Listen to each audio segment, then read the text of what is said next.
As you probably know, I coach mostly C-suite executives, means top-level executives, most of them CEOs.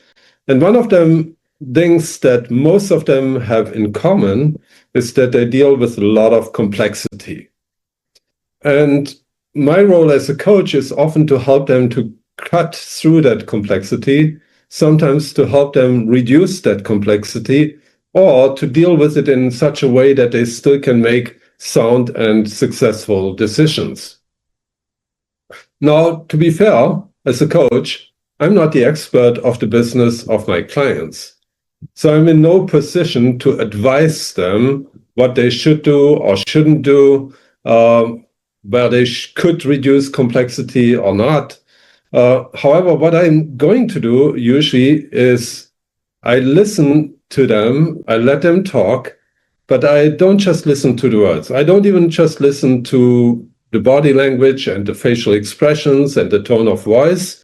I pay attention to all of that, but more importantly, especially when they talk about very complex situations, I use intuition to listen. And that requires an interesting paradoxical skill to somehow detach from what they are talking about and yet fully engage into what they are talking about. Because only then we will be able to observe our own intuitions as a coach.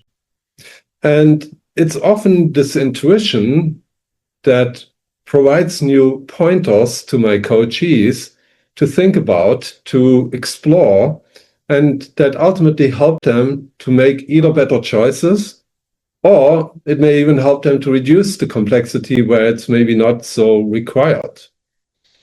However, that's not so easy to do because traditionally as a coach, we try to understand everything that the coachee says. And I realized over time that I actually don't need to literally understand everything my coaches say. I need to understand the context. I need to understand roughly what they are talking about. But what's much more important is that I can pay attention to my own intuition and sense things that the coachee may not see, that I may not see, but my intuition kind of brings that to the surface and brings often really good insights for my coachees to think about and to maybe make different choices.